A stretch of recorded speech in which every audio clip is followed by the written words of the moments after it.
ভারতে পুরোহিত কর্তৃক বিশ্বনবী হজরত মুহাম্মদ সাল্লাল্লাহু আলাইহি সাল্লামকে নিয়ে কটূক্তি ও অপমানের প্রতিবাদ এবং ফিলিস্তিনি ও লেবাননের ইসরায়েলে হামলার প্রতিবাদে বিক্ষোভ সমাবেশ করেছে ঢাকা বিশ্ববিদ্যালয়ের শিক্ষার্থীরা। বুধবার দুপুর 1:45টার দিকে ঢাকা বিশ্ববিদ্যালয়ের বিজনেস ফ্যাকাল্টির শিক্ষার্থীদের উদ্যোগে এই প্রতিবাদ মিছিল ও সমাবেশ আয়োজন করা হয়। মিছিলটি বিজনেস ফ্যাকাল্টির প্রধান ফটক থেকে শুরু করে বিশ্ববিদ্যালয়ের গুরুত্বপূর্ণ স্থান প্রদক্ষিণ করে রাজু ভাস্কর্যের পাদদেশে এক সংক্ষিপ্ত সমাবেশে মিলিত হয়।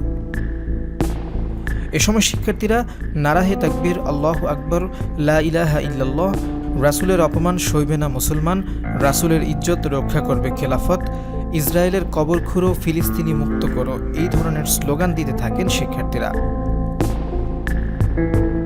বলেন, ভারতে হিন্দু পুরোহিত মহানবী হযরত মুহাম্মদ সাল্লাল্লাহু আলাইহি সাল্লামকে নিয়ে অপমানের দুঃসাহস দেখিয়েছে। আমরা মুসলিমরা বেঁচে থাকতে এই অপমান সহ্য করব না। এই ঘটনার তীব্র নিন্দা ও প্রতিবাদ জানাই। তাছাড়া সেই পুরোহিতকে দ্রুত গ্রেপ্তার করে সর্বোচ্চ শাস্তির দাবি জানাচ্ছি। অর্গানাইজেশন স্ট্র্যাটেজি অ্যান্ড লিডারশিপ বিভাগের শিক্ষার্থী শীষ এহসান বলেন, বিশ্বের প্রতিটা জাতির অভিভাবক থাকলেও আজ মুসলিমদের কোনো অভিভাবক নেই।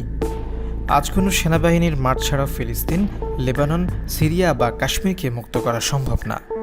একজন খলিফা দরকার যিনি বিশ্বের মুসলিমদের একত্র করে সব জুলুম থেকে আমাদের রক্ষা করবেন।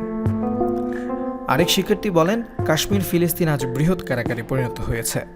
আমাদের আর পিছুটান থাকা চলবে না। জাতিসংঘ বা পশ্চিমাদের দিকে তাকানোর সময় নেই।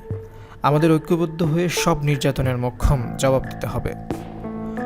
প্রসঙ্গত, সম্প্রতি ভারতের মহারাষ্ট্রে এক পুরোহিত কর্তৃক হযরত মুহাম্মদ সাল্লাল্লাহু আলাইহি সাল্লামকে নিয়ে অবমাননার অভিযোগে দেশটির পরিস্থিতি উত্তপ্ত হয়ে ওঠে। এর প্রতিবাদে মুম্বাইয়ের উদ্দেশ্যে লং মার্চের ডাক দিলে লাখো মুসলিম সেখানে অংশ নেন। এই ঘটনার প্রতিবাদে বাংলাদেশের বিভিন্ন জায়গায় প্রতিবাদ ও বিক্ষোভ সমাবেশ করে সাধারণ ছাত্র জনতা।